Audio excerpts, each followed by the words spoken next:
Well, hello then, I do hope you're all well. Well, PMQ was a bit of a car crash. Yes, well, what do you expect? Our Bodge has been caught with his fingers in the cookie jar, cookie crumbs all over his suit, and he's now having to face the music, and he's getting it from all directions. So, what a shocker.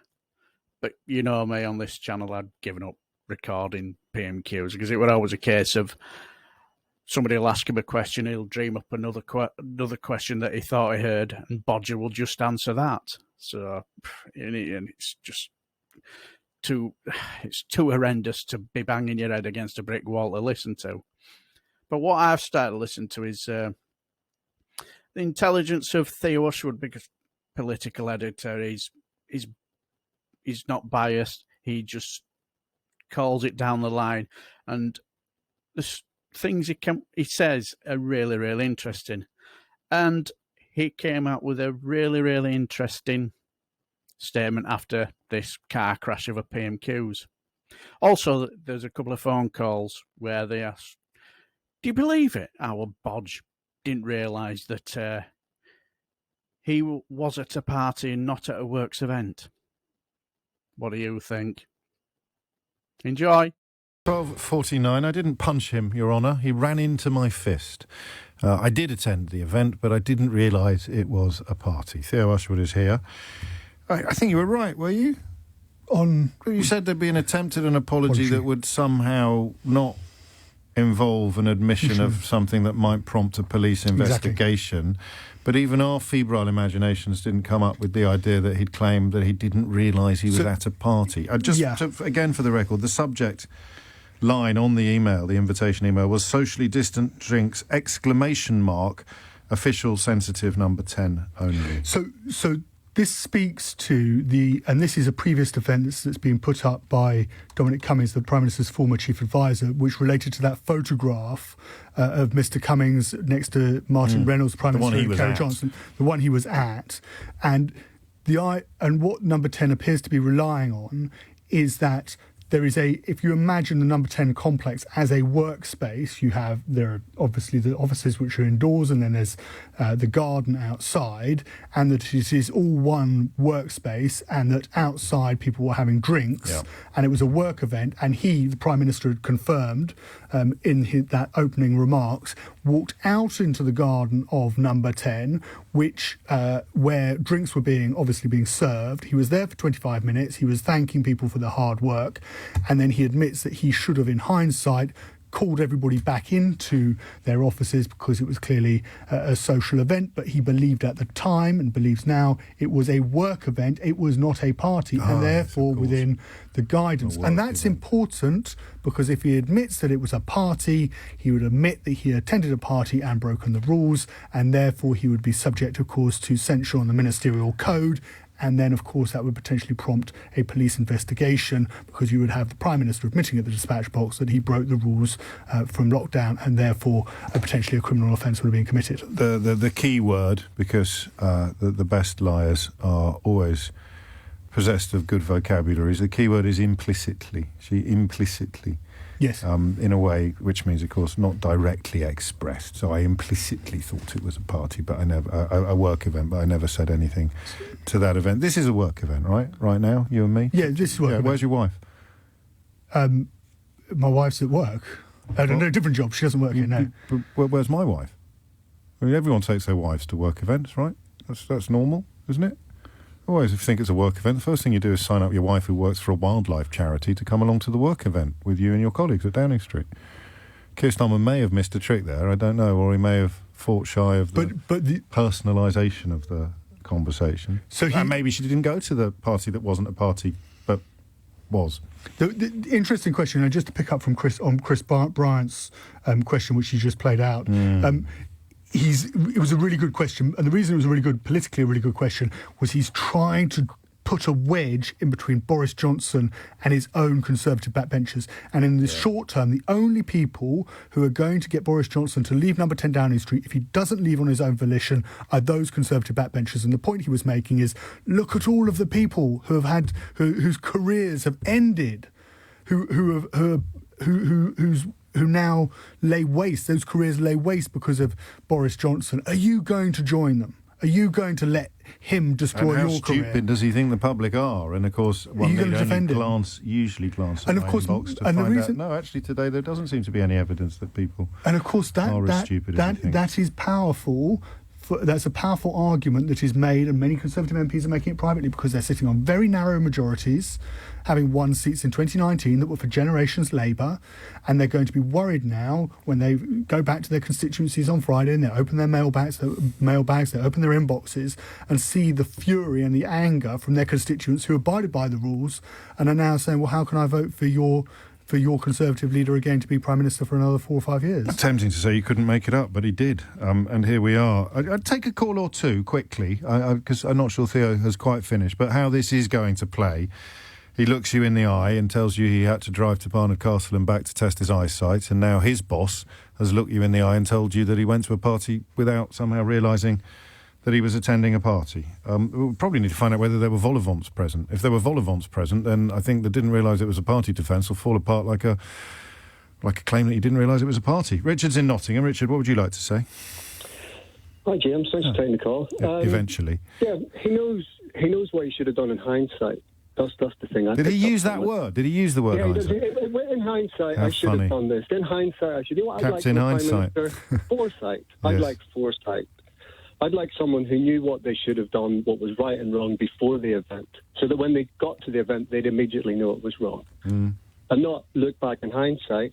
And he also but said, you can't prove it. I told you yesterday, I don't know if you were listening, this is how it works. He thinks of something he can say that can't be immediately disproved or refuted, and that just gets him over the line for another day or another week or another month or another year. It's like trying to hold together a marriage when you are cheating on your wife every single week, and he's done plenty of that over the last 30 years.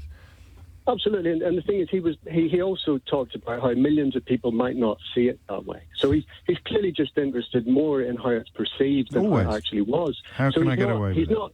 He's not trying to think, and the reason he's trying to is because he doesn't have a root.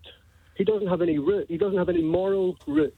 And so therefore he can't be compromised in anything he does because he doesn't have anything to be can't be held to it if there's nothing there. There's a great line in Hamilton that I can't remember. Something to do with what will you fall for? If you don't stand for anything, what will you fall for? And it kind of gets subverted in the case of Johnson because, as Chris Bryant pointed out, the contempt in which he must hold people who are still going to support him after this, whether they're MPs or broadcasters or journalists or simply voters, the contempt in which he must hold them when he calculates in his head that they'll even swallow this is absolutely unbelievable. Richard, thank you. Catherine is in Lowestoft. Catherine, a couple of minutes is all I have available. What would you like to say? It's less than that, hopefully, for you. Hello, by the way. Hello. Just something that occurs to me. The comical leader of our country cannot identify for himself whether he's at a party or not. Doesn't that make him not fit for purpose? Well, you say that. I mean, surely we've all. Who here hasn't found themselves at a gathering with alcohol and snacks and no work agenda and an invitation featuring exclamation marks and the words drinks and accidentally thought that they were at a work meeting? No, he doesn't recognise that he was at a party. He doesn't recognise that the invite came from number 10. So he's not fit for purpose. Is he? Do we know that he ties his own shoelaces on a daily basis? I think there was somebody else doing photograph that of him. He's not fit for purpose. I think there was a photograph of him recently seeking help in dealing with the flies on his trousers, but I presume he could manage his own shoelaces. 12. Jacob Rees-Mogg, I'm not so sure. I think his nanny still does his. It's coming up to thank you, Catherine. And then finally, quickly from Danny in Harrow. Danny, what would you like to say? I'd like to just point out the difference between an apology and apologia. Yes. An apology is where somebody says, look, I'm really, really sorry. I recognise the harm I have caused and I won't do it again. Wow, An apologia is a defence of one's position. And he's educated in the language and all that kind of stuff and the skills of using language to defend his position. And so that's what he did. It was an apologia. And he probably used that apologia tactic in all his relationships and everything he has done, and it's disgusting. Well, that's a very highbrow analysis, and indeed drawing upon classicists' understanding of the issue. For me, with my children, it's always been much simpler, is that there's no but in an apology. You never say, I'm sorry, but. And what we have here is, I'm sorry for attending a party, but I didn't realise it was a party. Last word to Theo Usherwood, 30 seconds, please. It's all down now to, and we'll get the reaction this afternoon. Ben Kedge is still with Sheila and I'll be about. What do Tory MPs think? Was this enough? Did this pass the litmus test? They won't know yet, will they? They need to get back to the constituencies, canvass some opinion, see what the newspapers say. They'll have an idea. I mean, many of them are speaking to texting a few this morning, and they were very much of the view that they wanted to see what the Prime Minister had to say at PMQs. Was it going to be enough? And there'll be a lot of private conversations, I imagine, this afternoon in the tea rooms in the House of Commons, and that will get a clearer sense by this evening going into tomorrow whether he has done enough. Theo Usherwood, thank you. Before I hand over to Sheila Fogarty for her benefit perhaps and certainly for yours, let me just run through the sequence of events with regard to the Downing Street parties. It goes like this. Step 1, there were no parties. Step 2, well, if there were any parties, no rules were broken.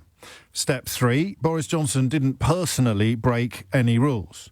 Step 4, Boris Johnson admits that he did actually attend a party, but step 5, he didn't realise that the party he was attending was a party. Step 6, who knows? And yeah, exactly. Who knows what's going to happen next?